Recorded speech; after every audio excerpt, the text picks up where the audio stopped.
할렐루야. 3일 동안 평안하셨습니까? 네. 오늘 또 수요일 밤에 피곤하신데 또 주님의 전에 오신 모든 분들을 주님의 이름으로 축복하고, 이 밤에도 역시 우리에게 말씀하시는 하나님의 음성을 듣기를 원합니다. 반드시 하나님 음성 듣고 돌아가시기를 주님의 이름으로 축복합니다. 주일에 광고를 빼먹었는데 돌아오는 주일이 무슨 절기죠? 목사보다 훨씬 나아요. 우리 성도님들, 그렇죠? 말씀 안 드려도 잘 아시네요. 우리 맥주 감사 주일, 한 해의 절반을 또 지켜주신 하나님께 감사를 드리고, 또 새롭게 시작되는 반년을 이제 또 감사로 시작하는 매우 중요한 절기입니다. 기도로 준비하고 또 예배할 수 있기를 원합니다. 자, 오늘 우리가 이제 고린도후서 마지막 13장 한 장을 남겨놓고 오늘 우리가 고린도후서 12장을 마감하려고 하는데, 오늘 우리 14절 말씀 우리 함께 읽고 시작합니다. 시작. 보라, 내가 이제 세 번째 너희에게 가기를 준비하였으나 너희에게 폐를 끼치지 아니하리라. 내가 구하는 것은 너희의 재물이 아니요 오직 너희니라. 어린아이가 부모를 위하여 재물을 저축하는 것이 아니요 부모가 어린아이를 위하여 하느니라. 오늘 이 말씀 속에서 바울은 세 가지를 얘기합니다. 첫 번째는 뭐냐면 내가 너희에게 갈 계획에 대해서. 몇 번째 방문? 세 번째 방문에 대한 계획. 그리고 두 번째는 본인의 선교 원칙. 바울은 그 선교를 하는 데 있어서 하나의 원칙이 있었어요. 그게 뭡니까? 자비량 선교. 자비량 선교의 원칙을 다시 한번 확인을 시키고요. 세 번째는 뭐냐면 마지막 20절과 21절에서는 내가 다시 너희를 방문했을 때 과거에 있었던 문제들로 인해서 다시 불미스러운 일이 발생하지는 않을까 하는 그런 노파심에 대한 우려를 표명하고 있는데요. 오늘 말씀 이렇게 얘기합니다. 보라, 내가 이제 세 번째 너에게 갈 것이다. 이제 고린도 전서를 우리가 하고 이제 고린도 후서를 맞춰 가는데 굉장히 오랜 시간 동안 우리가 전 후서를 강의를 하고 있기 때문에 이 전체적인 고린도 전후서의 배경이라든가 그런 부분들에 대해서 여러분들이 기억을 하고 계실지 모르겠습니다. 우리가 가지고 있는 고린도에 보낸 편지는 모두 두 개 있죠, 그죠? 고린도 전서와 후서 두 통인데 사실은 두 통이 아니라 모두 몇 통이라고 말씀드렸습니까? 기억나세요? 네 통입니다. 근데 첫 번째 편지와 세 번째 편지는 존재하지 않아요. 그리고 사도행전에 보면 이 바울이 고린도를 한 번 방문한 그런 기록이 나와요. 근데 오늘 보면 바울이 지금 몇 번째 내가 너에게 가겠다? 세 번째라고 얘기하거든요. 그러니까 성경에는 첫 번째 방문한 것이 나와 있지만 지금 여기서는 세 번째 방문할 것이 아닌 계획이 나와 있으면 두 번째에 대한 그 기록은 없어요. 그러나 우리가 앞에서 혹시 기억하실지 모르겠지만 이제 이 중간에 고린도 전서를 보내고 고린도 후서를 쓰기 전에 한 번 급하게 고린도를 방문한 그런 자취 흔적을 우리가 발견할 수 있어요. 종합을 해보자면 이제 우리가 전체적인 어떤 그 조망을 해보자면 바울이 고린도를 방문한 것은 모두 몇 번이다? 세 번이 되는 것이고 고린도에 쓴 편지는 모두 몇 통이다? 네 통이다. 아마 대한민국의 교회 성도들 중에 이걸 아는 사람이 몇이나 될까? 말씀에 대한 또 풍부함이 있기를 축복합니다. 그래서 자, 어쨌든 간 오늘 이 세 번째 방문 계획을 밝히면서 바울이 고린도 교인들에게 이렇게 얘기를 합니다.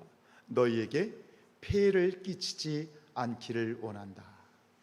여기서 지금 세 번째 방문, 이제 앞서서 이 고린도 교회에 이 거짓 선자들이 침투를 해서 바울을 중상모략하고 음해했잖아요. 바울은 거짓 선지자다, 거짓 목사다, 사기꾼이다. 그것 때문에 이 고린도 교회가 한번 술렁했어요.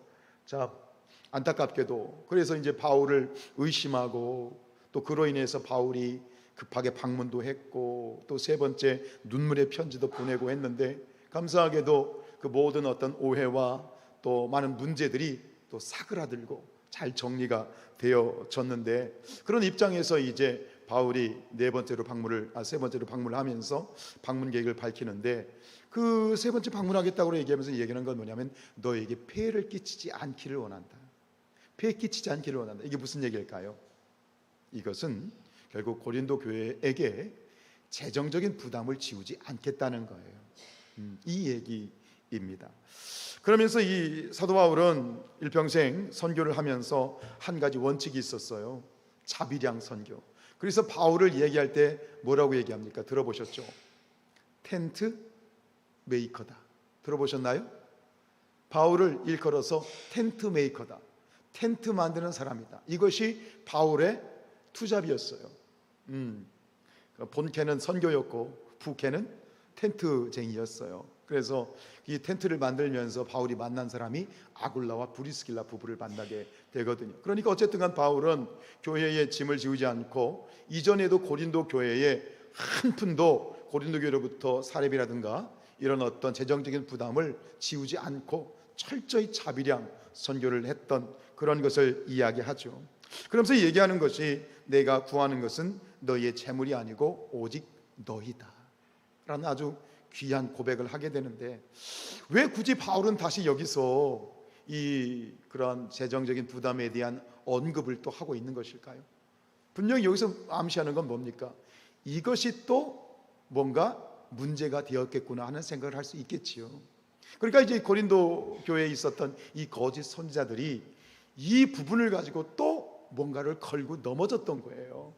아니, 바울이 사례비를 받지 않고 자비량으로 이렇게 선교를 하고 복음을 증거한 것이 문제가 되나요? 우리가 생각하기에는 받아서 문제지 안 받은 것이 문제가 되나요? 근데 문제가 되는 거예요. 이때는 참 별것 가지고 다 걸고 넘어지는 거예요. 그러니까 사례비를 안 받고 복음을 증거하는 것, 사례비를 받지 않고 어떤 사상을 전파하고 예수 그리스도의 복음을 증거하는 것이 당시에는 문제가 될 수 있었던 거예요. 왜 문제가 되냐면, 자기들은 이 거짓 선지자들이라든가 당시의 이 철학자들은 자기가 이 어떤 철학 사상이라든가 뭔가를 전하면은 응당 그것에 대해서 보수를 받는 것이 당연한 일이었거든요. 그리고 그것이 자랑이었어요. 다른 사람들만 많이 받으면, 다른 사람들보다 보수를 많이 받거나 더 많은 돈을 받으면 다른 사람들에 비해서 나는 어떤 사람인 거야? 더 똑똑한 사람이고 우수한 사람인 거예요. 그러니까 이거죠. 저 사람이 안 받는 이유는 뭐냐면 오죽 못났으면 안 받겠냐. 못났으니까 안 받는 거고, 자기가 전하는 것에 대해서 자신이 없으니까 안 받는 거지. 이런 식으로 지금 깔고 넘어가는 거예요. 참 별것 가지고 다 문제를 삼고 있는 거죠. 그리고 또 한다는 얘기가 뭐예요? 이제 그것 가지고 안 되니까 저 사람이 아무것도 안 받지, 그냥 자비량으로 공짜로 복음을 증거하지. 근데 사실은 꿍꿍이가 있는 거야. 겉으로는 아무것도 안 받고 그냥 정말 선의를 베풀고 뭔가 좋은 일 하는 것 같지만 결국 뒤에는 뭔가 꿍꿍이가 있어 라고 얘기를 하는 거예요. 그런 얘기를 또 바울이 들었단 말이에요. 16절 읽어보세요. 시작. 하여간 어떤 이의 말이 내가 너희에게 짐을 지우지는 아니하였을지라도 교활한 자가 되어 너희를 속임수로 취하였다. 뭔가 이렇게 가지고 멀리 보고 이런 어떤 자비량 선교를 통해서 아무것도 받지 않고 복음을 증거하는 이 일을 통해서 뭔가 큰 그림을 그리고 나중에 너를 뒤통수를 칠 거야. 이렇게 지금 끝까지 지금 이 거짓 선자들이 바울을 공격하는 것에 대해서 참 이 악함은 끝이 없죠. 졸렬하기가 끝이 없어요. 그것에 대해서 바울은 끝까지 자신을 사도권을 변증하고 있는 모습을 볼 수 있습니다. 그러면서 다시 한번 얘기하죠.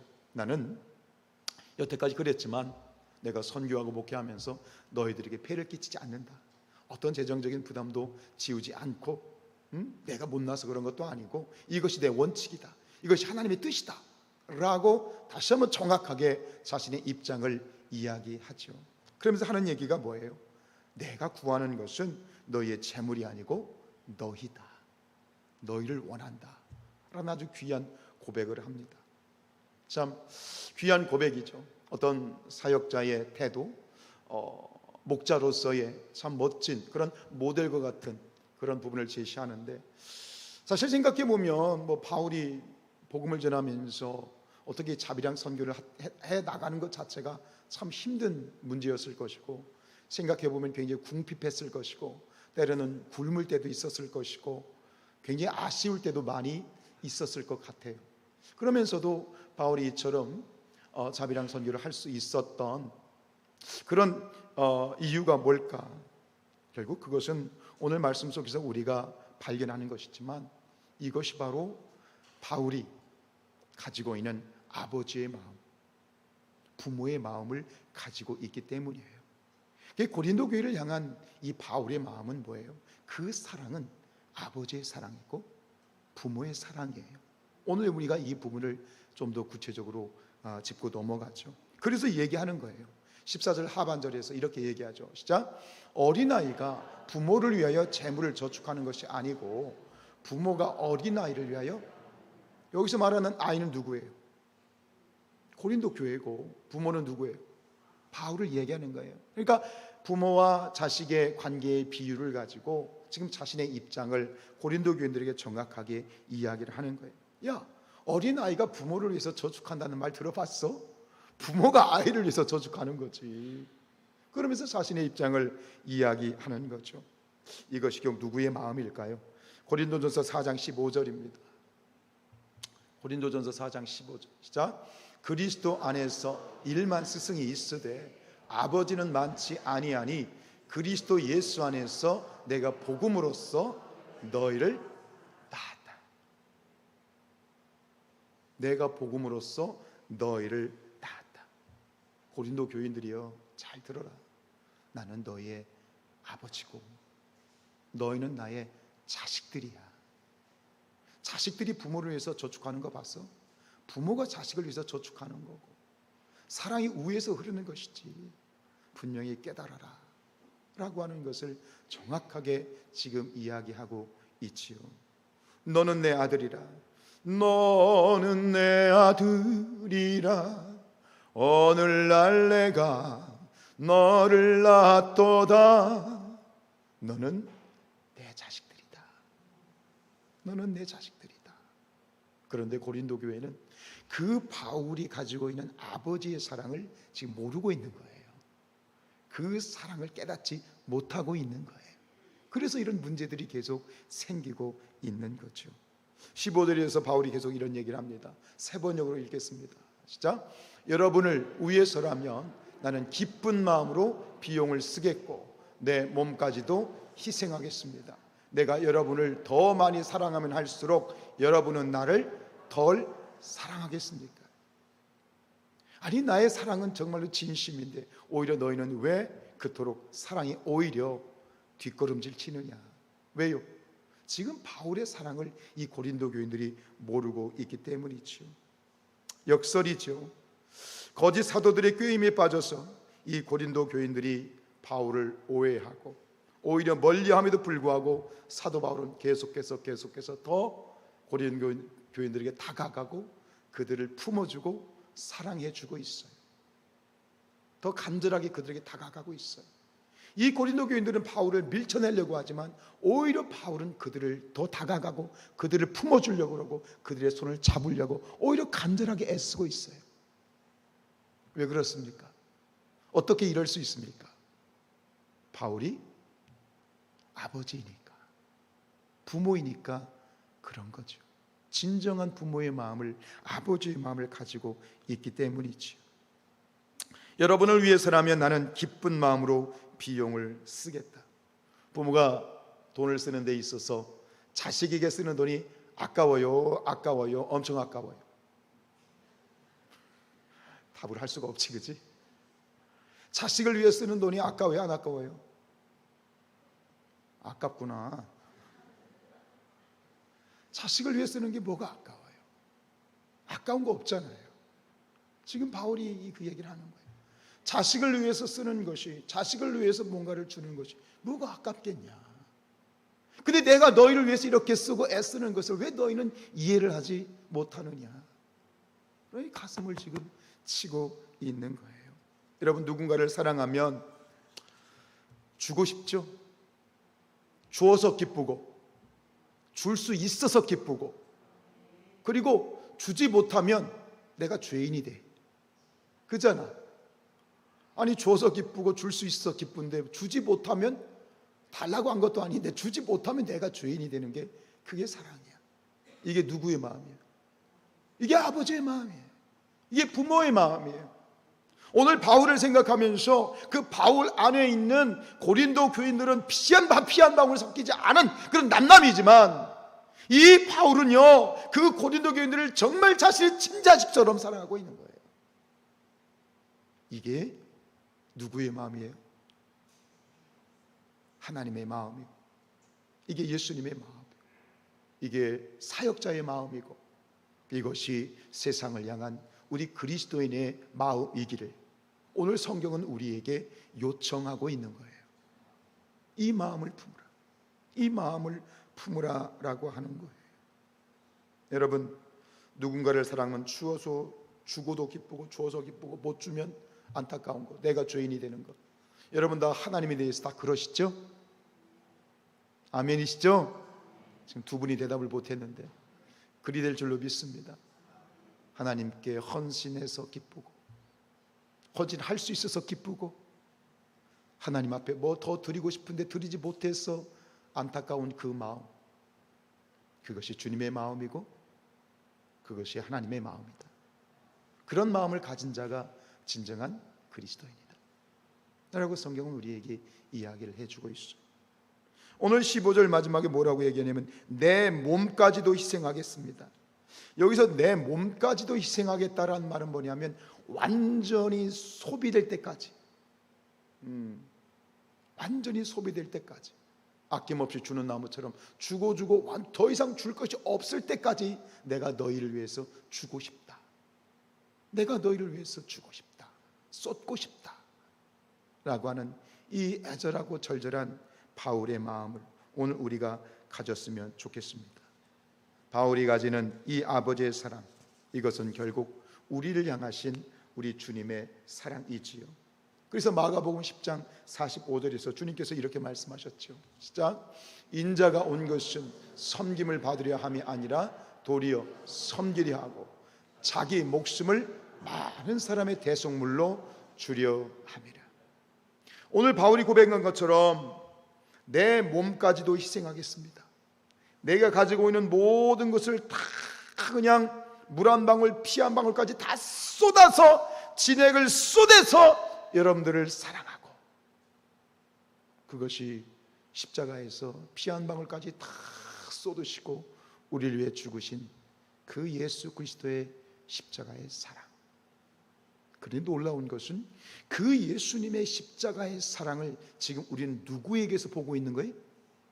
바울이라고 하는 한 사람을 통해서 보고 있는 것이에요.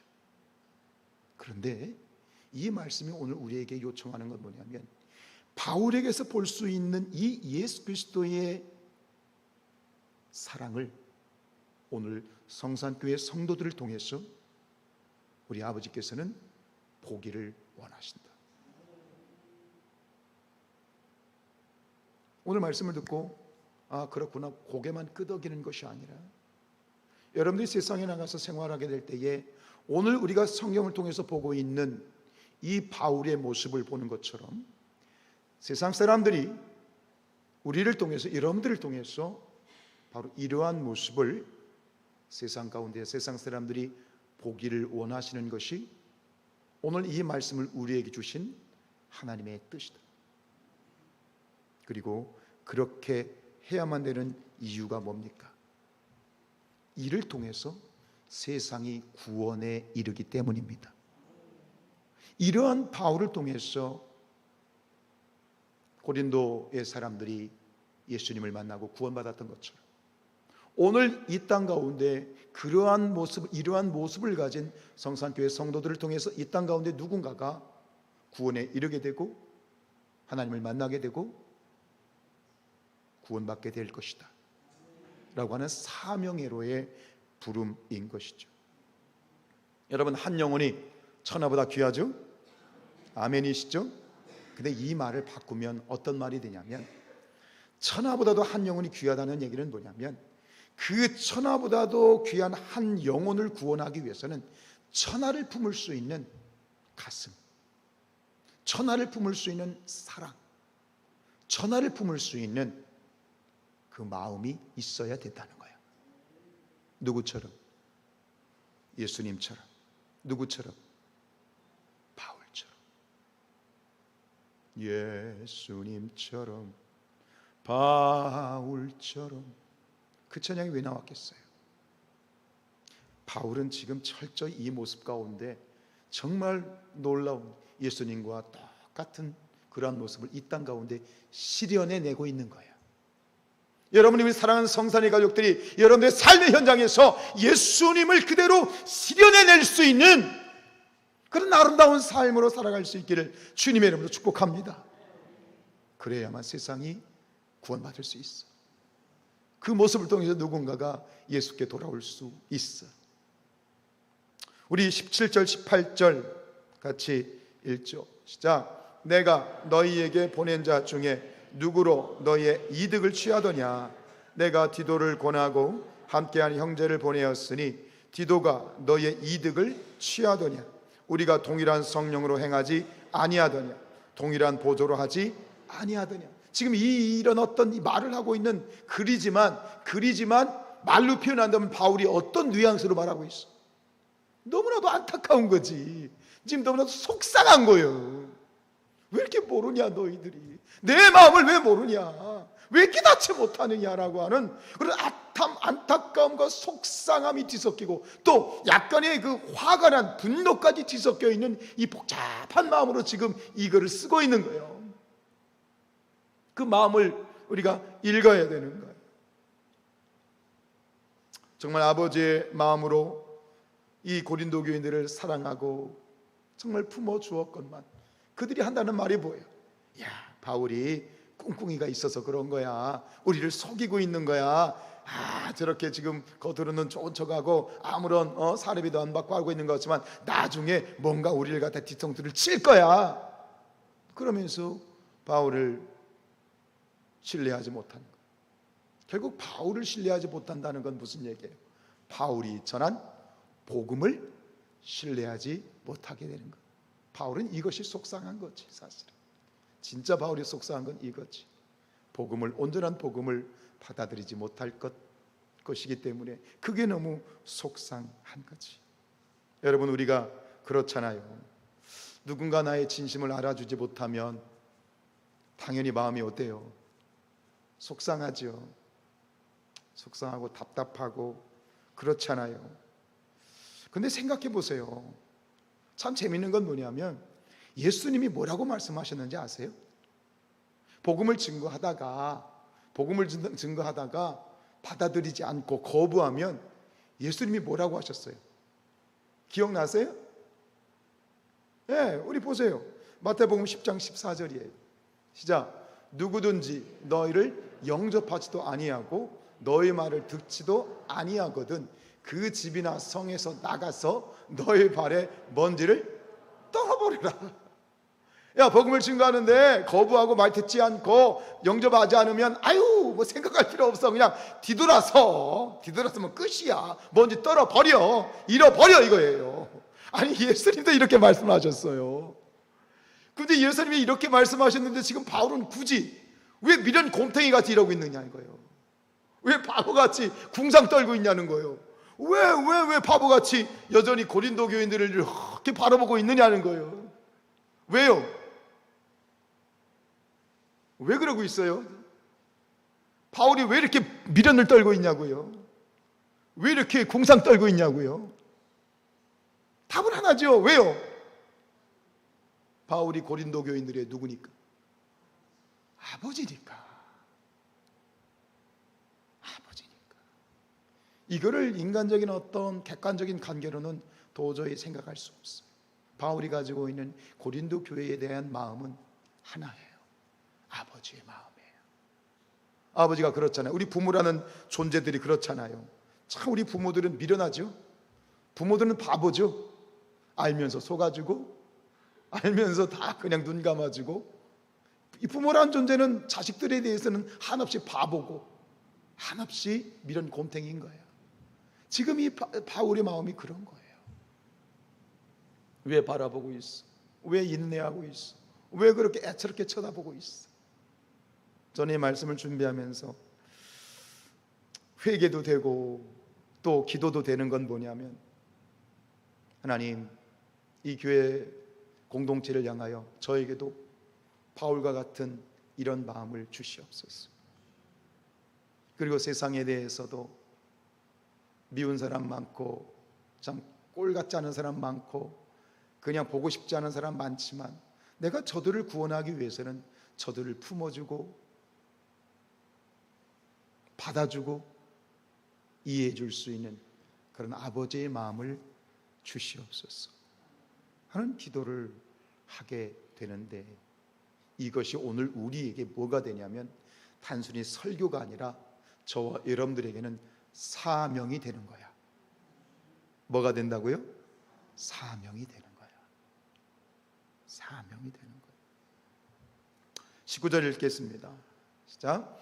너희가 이때까지 우리가 자기 변명을 하는 줄로 생각하는구나. 우리는 그리스도 안에서 하나님 앞에 말하노라. 사랑하는 자들아, 이 모든 것은 너희의 덕을 세우기 위함이라. 여전히 고린도 교인들은 뭐라고 생각하냐면, 바울이 자신에 대해서 자랑을 했잖아요. 계속, 그죠? 자랑, 변증을 했잖아요. 그 사도권의 변증이 결국은 자기 변명으로만 생각하고 있는 거예요. 바울의 그 깊은 마음을 모르는 거지. 복음에 대한 사랑, 그리고 예수 그리스도의 나의 사도권이 거부가 되면 이 예수 그리스도의 복음이 거부가 되는 것이고, 그리고 기껏 세워놓은 고린도 교인들이 무너지는, 교회 공동체가 무너지는 그 깊은 마음을 모르고 그냥 자기 생각만 빠져 있는 이 고린도 교인들이 너무 마음이 아픈 거지. 가만히 생각해 보면 말씀을 묵상하는데 어떤 마음이 드냐면, 그럴 수 있겠구나, 고린도 교인들도 충분히 그럴 수 있겠구나 하는 생각이 들어요. 왜냐하면 왜 그럴까요? 여태까지 바울과 같은 사람을 본 적이 없는 거야. 같은 교회 공동체 안에서도 정말 예수 그리스도의 마음을 품은 그런 바울과 같은 사람을 한 번도 경험한 적이 없는 거야. 세상은 지극히 이해타산적이죠. 우리가 이 신앙 공동체 안에서도 그래요. 그냥 내가 달면 삼키고 쓰면 뱉는 거예요. 우리 교회 공동체가 만약에 그렇다면 그것은 하나님이 원하시는 공동체가 아닌 거죠. 좀 더 성숙해야 되는 그런 공동체인 거죠. 이 고린도 교인들은 지금 고린도 교회가 개척돼서 아직 무르익지 않은 공동체이기 때문에 그 가운데 바울과 같이 진실로 그리스도의 마음을 가지고 그리스도의 삶의 태도를 가지고 정말 아낌없이 주고 원하는 것 없이 주고 베풀고 섬기는 그러한 모델을 한 번도 본 적이 있어 없어? 없는 거예요. 제가 주일날 말씀드렸죠. 그런 존재가 뭡니까? 어른입니다. 신앙적인 어른을 본 적이 없는 거예요. 그리스도를 닮은 그런 사람을 본 적이 없는 거예요. 그러니까 어느 영화의 제목처럼 지금까지 이런 통닭은 없었다. 지금까지 이런 사람은 없었다. 그러니 지극히 세상적인 가치관으로밖에는 볼 수 없어. 저 사람이 저렇게 잘하는 것은 저렇게 정말 저 사람은 정말 괴짜지, 이해할 수가 없는 거야. 어떻게 바라는 거 없이 저렇게 자비량으로 헌신하고 저렇게 할 수 있어. 처음에는 그렇다고 생각했는데 아니 계속 그러니까 거짓 선자들이 얘기하는 거지. 봐봐, 저 사람 뭐 꿍꿍이가 있는 거지. 어떻게 세상에 저런 사람이 있어? 어떻게 세상에 공짜가 있을 수 있어? 그 거짓 선자들의 꾀임에 혹 넘어갈 수밖에 없는 이유는 그와 같은 성숙한 그리스도를 닮은 어른이 없었기 때문이고, 지금 바울을 보니 도대체 이해가 안 갈 수 있겠구나 하는 생각이 들어요. 이해할 수 없는 사람, 도대체 이상한 사람. 세상 말로 말하면 바울은 괴짜였던 거지. 괴짜.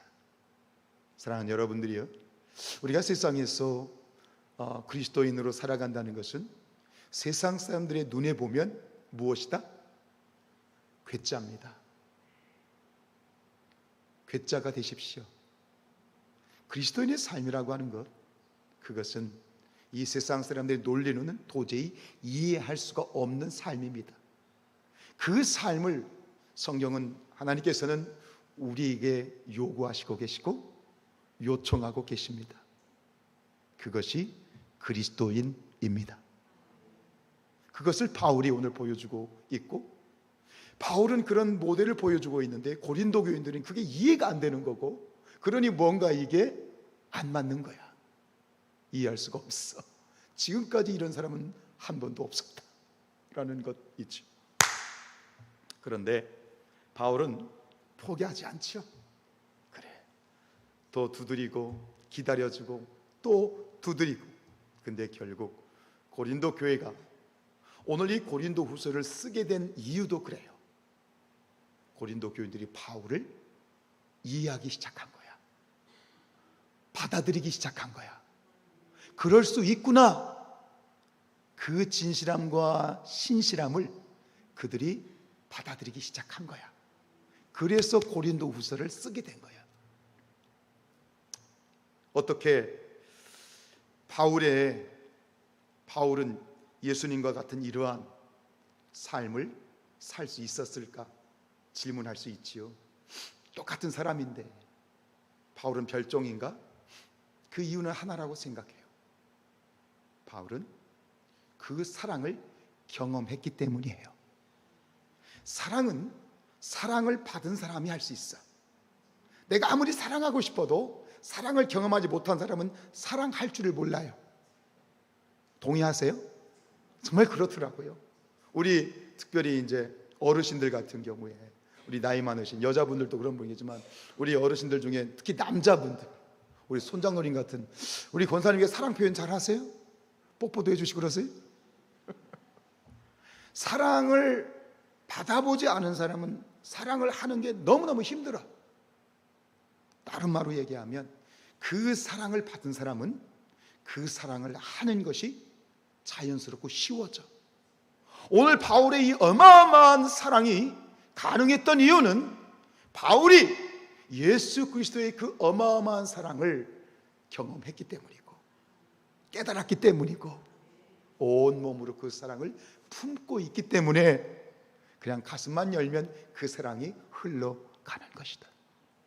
여러분, 우리도 바울과 동일한 그 갚을 수 없는 어마어마한 사랑을 받은 그런 존재들인 줄로 믿습니다. 우리도 충분히 이 바울과 같은 사랑을 베풀 수 있는 자격과 조건이 된 사람들이지요. 결국은 고린도 교인들이 경험한 이 사랑은 바울의 사랑이 아니라 결국 누구의 사랑이에요? 예수님의 사랑인 거야.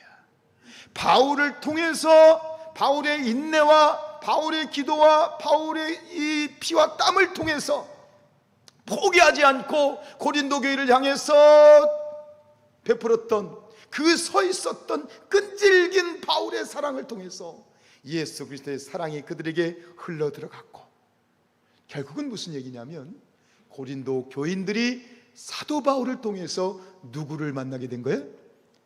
예수님을 만나게 된 것이다. 이것이 예수님의 사랑입니다.